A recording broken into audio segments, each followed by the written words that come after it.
Cliffdale Cassettes, The Edinburgh Code, published 25th of November 2006. James here. I've summarised all of the documents and cassettes I've found so far on the code. I'll be updating if I find anything worth adding. The first recordings of the code's appearing start in 1964, Edinburgh, spreading to Aberdeen 1977, Liverpool 1984 and Manchester 1987. Out of the 28 sequences in total that have appeared, only 3 have been deciphered to public knowledge, leading to the disappearance of one man and the death of another. These sequences have been coined the Edinburgh Code. The 5th of November 1964, Edinburgh. Albert Pencer, 67, discovers a series of numbers spray-painted onto the side of his semi-detached house as he went to collect the morning paper. The numbers are neat and equally spaced, in a dark shade of red, presumably spray-painted through a stencil. The numbers read as follows: 4034 space 725264 space 282450 space 58322430 space 62384060 space 62383250 space 72526 apostrophe 6632 space 26323250 space 542472405036 space 246262325062405250 end. On the same day, Edward McHale also wakes to find a series of numbers spray-painted in the same neat manner onto the driver's side of his car. Believing this to be a deliberate attack on his person due to his job as a local bank manager, rather than senseless vandalism, he contacts the police as well as his car insurance company after its discovery. It is recorded by the police that the vehicle, a 1960 Ford Anglica, was parked outside the McHale household overnight. Nothing suspicious was heard or seen by any surrounding residents, and the car was unpainted when Edward McHale and his wife, Amy, returned to their home around 9:30 the previous evening. The numbers were as follows: 4942/144/119/118/2897434342/9819 end. These 2 cases are believed to be the first recorded instances of the code appearing, mainly due to Albert Pencer and his wife Marie Pencer living in their home on Abbeyshall Road from 1955 to 1984. In this instance, there is a consistent timeline of when the numbers appeared. The numbers on the side of the Pencer home also made a brief appearance in the local paper in 1964, though this is speculated to be only due to Pencer's next-door neighbour Claire Consorn's son, William Consorn, working for the paper at the time. The original article does not mention the number sequence in full and did not feature any photographs. It mainly highlights the possibility of gang connections in the area. Edward McHale is recorded as purchasing a new vehicle shortly after the incident, and Albert Pencer painted over the sequence of numbers on the side of his house in the spring of 1965. He later stated that he had intended to paint it over sooner, but the cold weather that year had deterred him. All was relatively normal until the 5th of November 1965 when the numbers returned.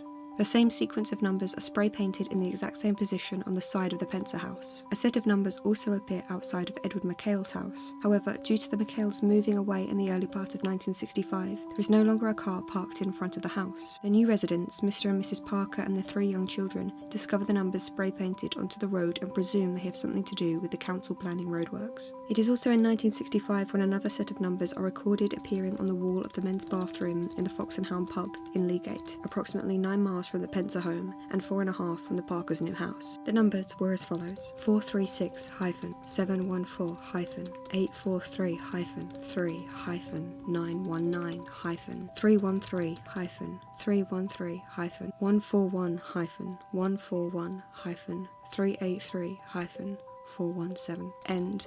It wasn't until 1966 when, on the 5th of November, the numbers are spray-painted again, that things begin to happen. Julian Roberts, the grandson of Albert and Marie Pencer, was a university student studying mathematics in 1966. He visited his grandparents in mid-November and stayed the weekend. It is recorded that even though Roberts had known about the sequence of numbers and had seen them previously on several occasions, he had not made any connection to the numbers before, stating that they were simply just there, an annoyance, some practical joke from someone that could hold a grudge for way too long. While walking the Pence's Yorkshire Terrier on a Friday evening, he noticed that the first house on Avyshall Road was the number 24. He is recorded as being unsure why the number stuck in his head, and upon returning to the Pencer house, he took a pen and notebook to the spray-painted numbers and wrote them down. Once inside, he rewrote the numbers and spacing with letters, assuming the number 24 to correspond to the letter A. After a small amount of guesswork, he came to the conclusion that the code hidden was simply the alphabet, increasing by 2 for each letter. For example, A equaled 24, B 26, C 28, etc. The message, assuming this, read as follows: "If you can read this, then you've been paying attention." There were also marginally smaller numbers spray-painted underneath in the same dark shade of red that the Pencers were adamant had not been there the first year of the numbers appearing. They read 54 space 51 62 38 32 58 60, which Roberts was sure meant 54 others, implying that there were more codes, or at least more locations, or perhaps more people involved with it. On the 6th of January 1967, Julian Roberts puts an advert in the local paper, the Brighton Herald, about the code. He is recorded as explaining that after much deliberation, he found that he felt too compelled to find out if his assumptions on there being more codes was correct, and this seemed to be the only option that made sense at the time. Originally, he had decided to take out the ad in early December, but the prices for that month were too high, causing him to wait until the new year. Roberts gets a phone call on the 15th of January from Paul Dowell, the owner of the Fox and Hound pub. Originally, Dowell believed that Roberts was the perpetrator of the numbers spray-painted onto the men's bathroom stall, and that the paper advert was some strange way of gloating. After a lengthy phone call and a meeting in the Fox and Hound pub, Dowell was not only assured of Roberts' innocence, but also intrigued by the numbers as well.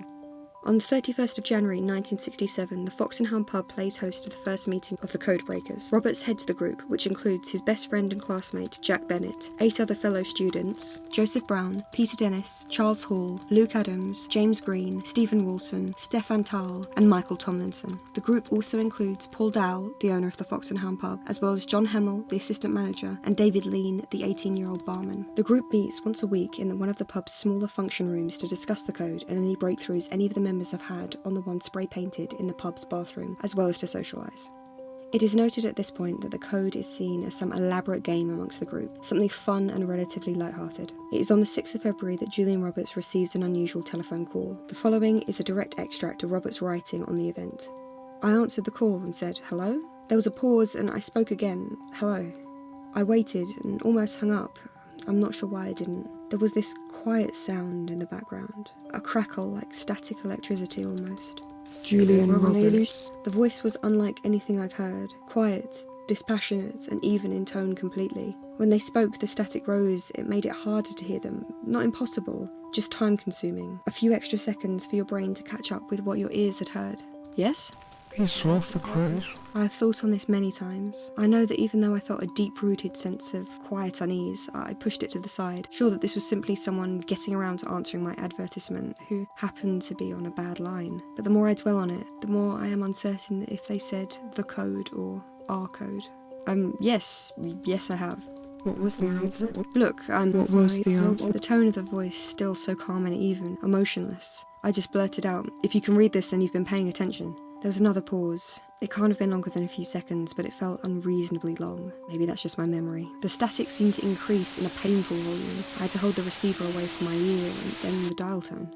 I tried to reconnect, but a doctor's surgery in Sussex answered. Sometime later, when I tried again, I was connected to a post office in Norwich. I assume I'd written down the number incorrectly when the operator gave it to me. Roberts is highly unsettled by the phone call and brings it up several times in conversation and codebreaker meetings. A small number of the students, most notably Jack Bennett, believe the phone call was a practical joke. Possibly by whoever made the codes, but more likely from someone who had seen the newspaper ad.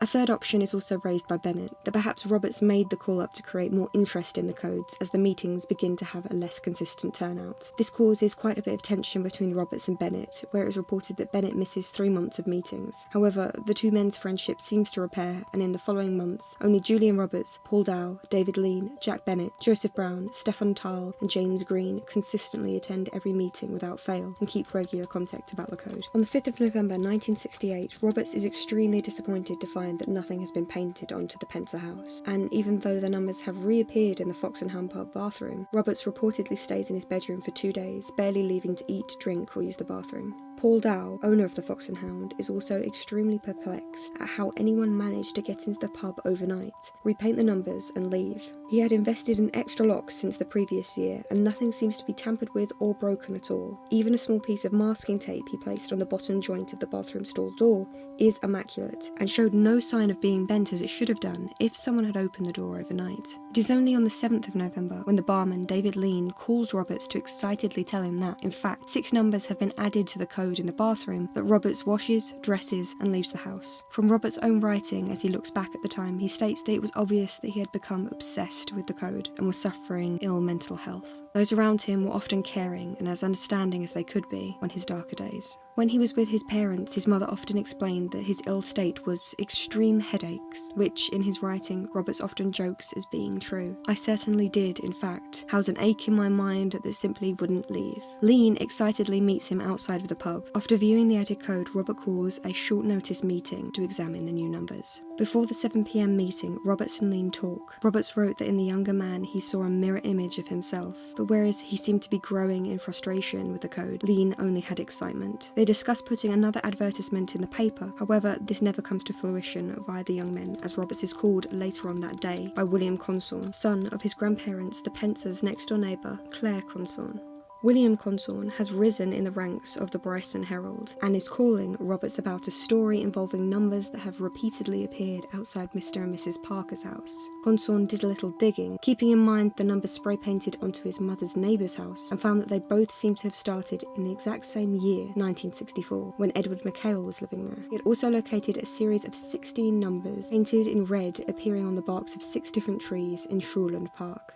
The numbers read as follows: 697212 on one tree, 989 another, 1 on another, 1 again on the 4th, 4 on the 5th, and 6914 on the last. In the following weeks, Consorn, now an honorary member of the team, writes an article about the Edinburgh Code, which mentions all of the code breakers by name as well as photographs of the group. With Robert's permission, contact details are also added and 3 more genuine sets of codes come forward. Interest rises in the group. Now weekly meetings are attended by all 13 original members consistently. Roberts writes that this was one of the best times. There was energy and excitement. It felt like things were picking up the pace, moving forward. Just before Christmas 1968, David Lean begins to become slightly fixated with the code found in the Fox and Hound, certain that this new addition of numbers is not only relevant but important to the members of the code breakers, believing that whomever called Roberts after the first code was solved is keeping an eye on them, and that these additional numbers must hold something personal, a message for the group. Lean was often looked down on and slightly ostracised by certain members of the group, namely Charles Hall and Michael Tomlinson,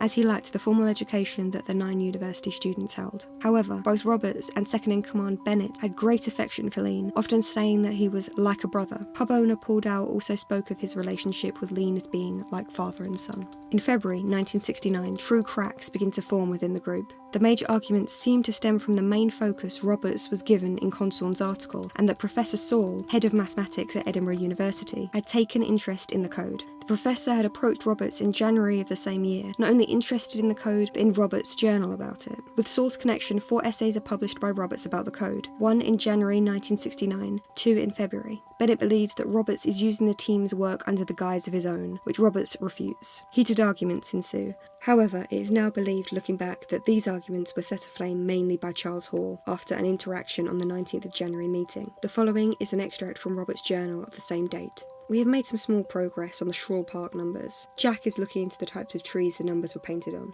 I had to have a private word with Charles again. David was trying to explain his new approach to the Fox and Hound code, and Charles was constantly interrupting and making comments that were framed politely, but obviously meant anything but. I'm very thankful that John Hanable seems to be with us every meeting now.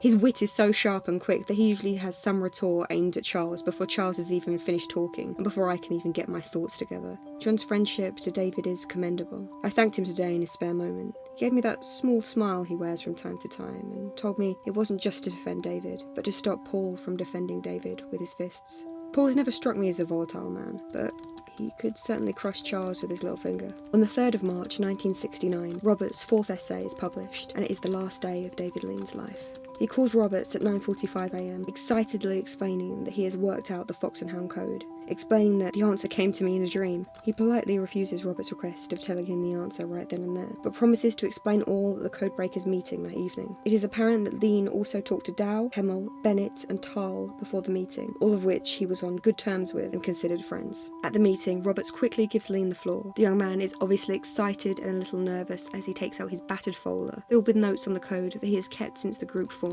and then explains the answer. "If you can read this, then you are dying." The group is a little shocked. Roberts records that he felt chilled. Bennett seemed quite taken aback, asking if Lean is sure. Charles Hall is also recorded as scoffing and proclaiming it to be a load of rubbish, before Roberts cuts in and asks Lean to explain how he got to that conclusion. After trying to explain how he got to his answer several times, Roberts records that it was at least 6 attempts that took place over an hour. None of the other men can comprehend the connection, with Stephen Wilson saying he just couldn't see it. Lean, obviously a little frustrated, still seems in good spirits and says he will work on his explanation during the small 10-minute break. After a few minutes, a member of bar staff comes to talk to Lean and he briefly leaves the function room. He returns a few minutes later, brow furrowed, pale and sweaty. He excuses himself, telling the others that he feels unwell, and leaves for his home. By presumed accident, he leaves his folder behind, which Roberts takes for safekeeping, planning on paying Lean a visit the next day to return the item and discuss the code further. Roberts receives a phone call at 9 a.m, the morning of the 4th of March, from Paul Dow. David Lean was found dead at 1 a.m. on Hemsdale Road, approximately a minute's walk from Shoreland Park. The remaining 12 members do not all meet at the same place at once until David Lean's funeral on the 18th of March 1969. The coroner's report concludes Lean's death as a brain hemorrhage caused by an aneurysm. Over the next 4 weeks, Robert's mental health spirals. After talking with Ben Dale, the member of staff that spoke with Lean shortly before he excused himself, Roberts discovers that Ben had come to inform Lean that he had a phone call. The call didn't take long. When pressed on who had been calling, Ben stated, "I'm not sure. They just asked for the barman David Lean. I don't even know if it was a man or a woman. The line was really bad. Staticky.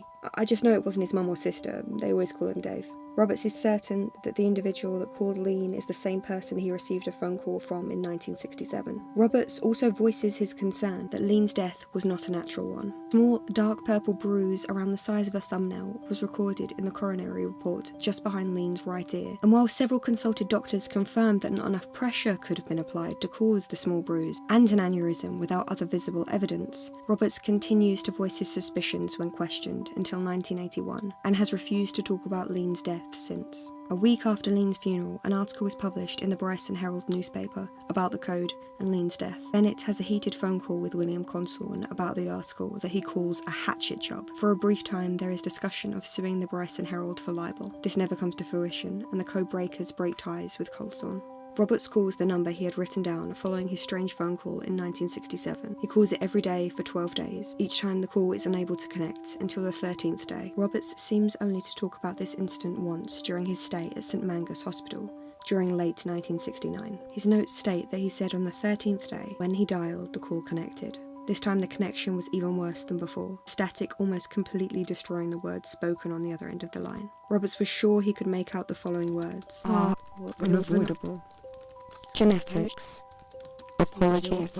Roberts did not discuss what he said while on the phone. No progress was made on any of the codes despite the group continuing to meet in the following months. It is speculated that the members mainly attended the meetings out of respect for David Lean. By July 1969, the group has mainly disbanded. Roberts has published more essays, only one of which is connected to the code. He later places his academic written success and prestigious position solely on the interest the code generated. "It got my name out there," he wrote in his 1990 memoirs. Roberts and Bennett's relationship became strained during these months, but the friendship continued. During their last meeting on the 10th of September 1969, Bennett expressed to Roberts that he was still playing around with the code, mainly the one found in Shoreland Park, feeling as though to him it seemed to make the most sense. They left each other on good terms, with plans to meet up again on the 14th, but it was the last time Roberts would ever see his friend again. On the 12th of September 1969, Robert receives a panicked phone call from Lily White, Bennett's fiancée and long-term partner of 8 years, asking if he knows where Bennett is. After Bennett had missed a meetup, she went around to his home, worried as she had not heard from him in a few days. Bennett's front door was unlocked and his home in disarray. Bennett nowhere in sight. She rushed to a local pub, the Hanged Man, phoned the police and then Roberts. Roberts tells White to stay where she is and quickly drives the 15-minute journey to meet her at the Hanged Man. The two of them return to Bennett's flat to wait for the police. They both entered the home and researched the rooms. Roberts recalls that Bennett's things seemed disturbed. Bennett had always been a meticulous man, but things were scattered, messy, as if Bennett had left in a hurry. The police recorded that Bennett's wallet, car and house keys were still inside the flat, and his car was still parked in its usual spot. Roberts noticed on the inside of the bedroom door handle there was blood. The police concluded that there was only enough to point to a small cut. There was also a smudged blood stain on the rumpled bedsheets. On the bedside table, Roberts found an A5 notebook. Scribbled in pencil were familiar numbers on a half-torn piece of paper and what seemed to be part of the solution. 697212, 989, 1, 1, 4, 6914, and the words, "Time to run," and what Roberts and the police believed to be a partially torn letter I. The rest of the presumably deciphered message had been torn away. It has never been recovered. Roberts was alone in the bedroom, White in the living room, staring at the notes written in Bennett's scrawling handwriting when the phone rang. Neither Roberts or White recall Bennett ever being in the possession of a telephone, and all previous calls he made were via payphones or the Hangman pub. White in her statement stresses that at the first rings she didn't even register that it was a telephone. The phone, located on the bedside table next to the A5 notepad, was answered by Roberts. There are only 2 records of these events, the police report and the files of St Angus Hospital. He states that he was filled with dread at the first ring, but answered nonetheless as if he was in some sort of daze. The familiar, sickening static returned. Roberts does not remember what the caller said, or perhaps wishes not to. He does remember whispering, "Where is he?" over and over, until his whispers had turned into screams. The static grew, and then Roberts recalls an awful pain. White, upon hearing the shouts, had rushed in and found Roberts collapsed on the floor, the phone off the hook and quiet. White called an ambulance. Roberts was in a coma for 3 days. Bennett was declared missing in 1969, and no trace of him has been found since. Roberts was checked into St Mangus Hospital for 2 months after the incident. In the following years, when the codes seemed to appear in other areas, Aberdeen 1977, Liverpool 1984, and Manchester 1987, many of the codes were sent to Roberts. Due to a strange patent passed in 1971, the sole publication of these numbers was only allowed to come if authored by Roberts. He has never released the other codes to the public, although some rare photographs and whispered rumours still seem to circulate in public knowledge. All codes, when discovered, were very quickly painted over or washed away by the local councils. None have been recorded appearing after 1986. Roberts' novel, The Edinburgh Code, published 1972, has been the only information on the code published other than the preliminary essays of 1968 and his later memoirs in 1990. In the last pages, he wrote that the numbers killed one friend and stole another. He will go the rest of his life filled with dread when he sees a certain shade of red or has a bad phone call connection. There is still much discussion on if the Pensa House Code is deciphered correctly, and if the 54 others should have been P others, or if Roberts had completely misunderstood and happened on a random collection of words that happened to make partial sense. As only 28 codes have ever been confirmed, there has been a long-standing belief that the dates of the code consistently appearing, the 5th of November, has an importance, either in connection to an anti-establishment movement or a pro-government one. Neither theories have any concrete weight behind them, and are never touched on in any of Roberts's work. Charles Hall tries to publish his own work on the code, but is stopped by the patent. In 1978, one of his books goes into production, and he is taken to court. He remarks on the proceedings as messy, uncomfortable, and bloody silly, saying that Roberts had turned into a scared, frail old man overnight, believing in monsters around every corner. There is also some frustration surrounding Roberts' dismissal of some codes put forward, he being the only source to confirm true provenance. And while there have definitely been some hoaxes, at least 3 are still highly disputed. Hall also calls the phantom telephone calls an exaggeration, something Roberts used to generate interest, or more likely a symptom of a diseased brain. Roberts has never commented on this accusation, but White, who became Lily Roberts in 1973, has verbally dismissed Hall's words, saying he wasn't there most of the time, and when he was, he just wanted to cause trouble and latch onto anyone else's success. He wasn't there. He doesn't know. There have also been calls to test the paint used. This as well has never come to fruition. Roberts gave one interview in 1992 to Alan Blake, the journalist student and close friend of Roberts' oldest son, Sam Roberts. The interview only touches on the code briefly, in which Roberts states, "In 1974, I woke in a sudden panic in the middle of the night, with an answer, a number, the words, were there. I had to go up to the attic and check, pull out the old notes I'd locked away, made safe but can't destroy. The McHale numbers. I had finally solved them after all this time. Blake. What did they say? Roberts. I can't tell you that, my boy. They're not meant for you.